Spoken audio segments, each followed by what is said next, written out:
thank you so much for coming back to Craving Crochet.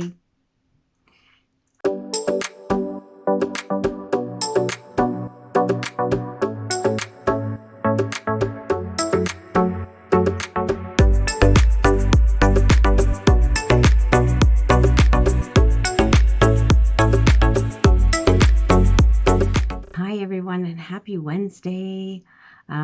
I normally on Wednesdays I try to do a video once a week, and I usually end up doing it every Wednesday. And that's how I came up with the Vintage Wednesday idea. So I am currently working on a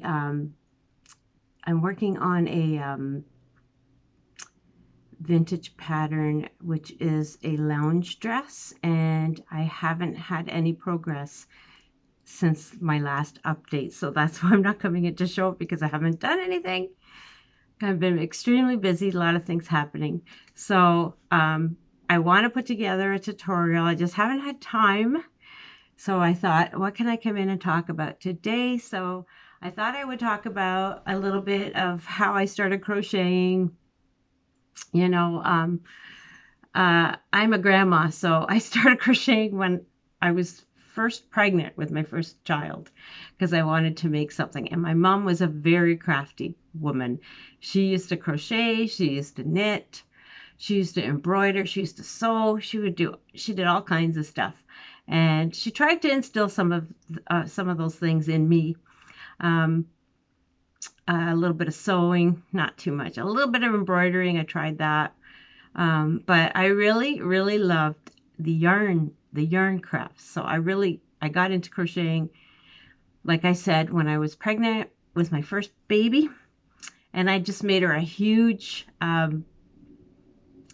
granny square blanket. And it was when I was pregnant, I didn't know what I was having, and this was a long time ago, so there was no gender reveals or finding out. There was not even any ultrasounds. That's how long ago it's been. And so I just made it in pink, blue, and white. So those were my three colors, and I just kept turning it, and made it a big, beautiful granny square blanket. And it was so lovely, and I was so proud of it. And then after that, not right after that, because then I had a baby, and then forget about who's got time to crochet, right? But anyways, later on, again, I started getting interested in crochet. So I went out and bought myself a book that said Learn to Crochet. I'll put pictures and stuff here. And I lost the book, and but before I lost the book, I actually made a project with it. And I made another baby blanket, and it was 4 ginormous granny squares. And then in the middle, it was done with Tunisian stitch. And then I did a cross stitch of an elephant, and I got a picture of that, and I'll put it in here somewhere as well. And when I showed that pattern to my mom, she's like, wow, I don't think you could ever do that. That's really hard. Right? So I thought, okay, don't tell me that I can't do something. Right? So I did it, and I actually gave it away to someone who was having a baby, because I don't keep a lot of stuff, but I would love to make it again. Maybe I'll do that as a vintage pattern. It was really fun and easy, and I did manage to find the pattern again, because I connected with somebody on Facebook who had the book. So she was gracious enough to send me that pattern. I'm like, oh, I want that elephant blanket pattern. So maybe we'll do that if anyone's interested in that as a vintage pattern or as a crochet along. I don't mind sharing that at all, because that book is out of print. So, and then I thought, and then I didn't really do much after that. But then as my children grow, my family grew, and then YouTube started. I started noticing that there were crochet tutorials, and I'm like, this is amazing. I couldn't believe it. Wow, look at it. I can make anything now. I can do anything, because there's somebody here guiding me all the way along.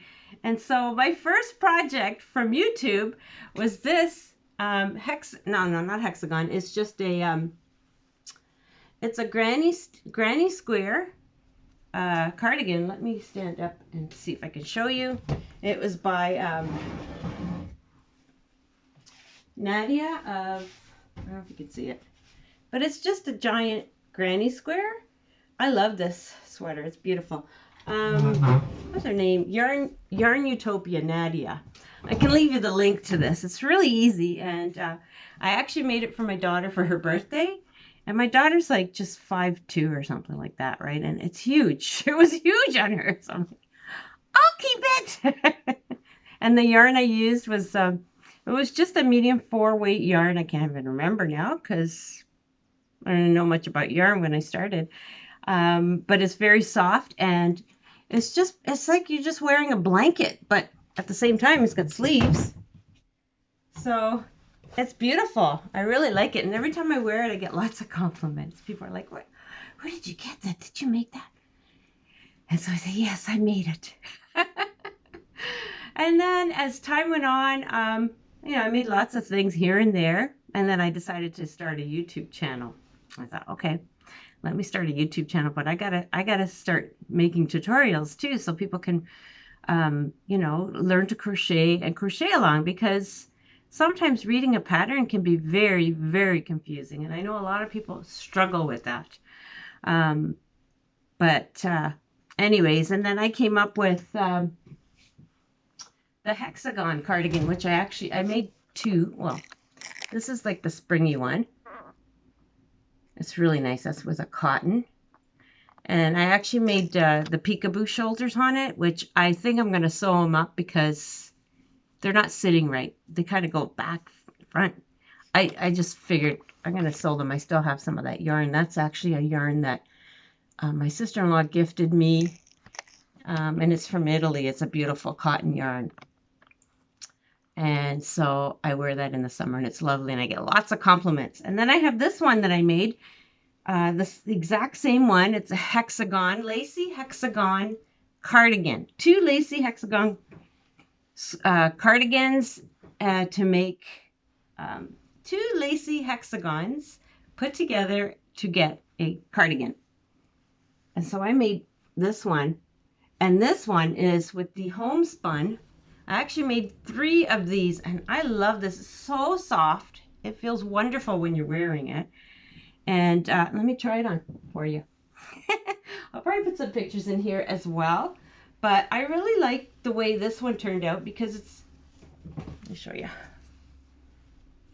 It's got the big bell sleeves. I know some people don't like them, but I actually really, really love the bell sleeves.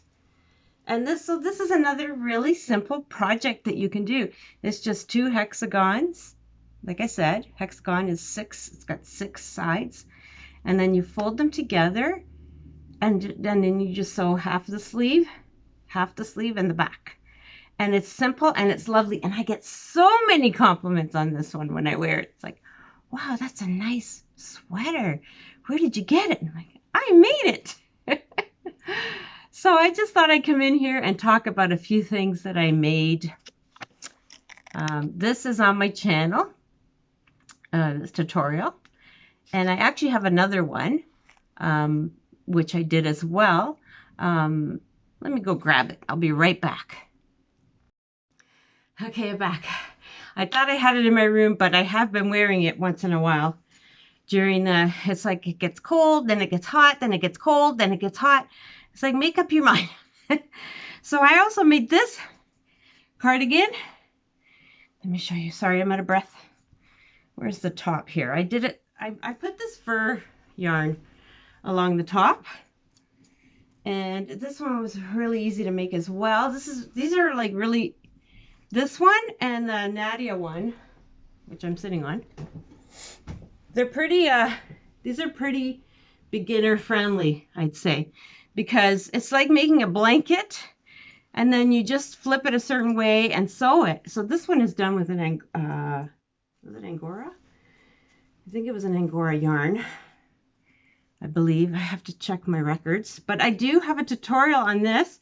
It's not my pattern, but I thought I'm just trying to help people learn to crochet and get inspired. And this was my idea. I just put this fur along the edge. So let me just show you this. Hang on, I'm going to quickly try it on for you. I did a little bit of a fashion show for you today. How do I do this? That's the reason why I put the fur on the top, was so that I know that's how to put it on. So that would be the top. Oops. Okay. Hang on a second. So let me just show you this. This is really, really nice.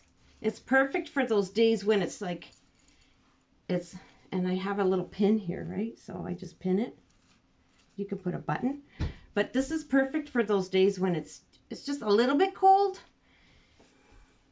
And you don't want, it's kind of too cold or not cold enough to wear a winter coat and even a spring coat. Like this is more like a spring fall type of garment that you would wear to kind of just give you a little bit of warmth. And it's really easy, and it's just I think it's just working, I can't remember now, working through the back loop, and it's is it single or double?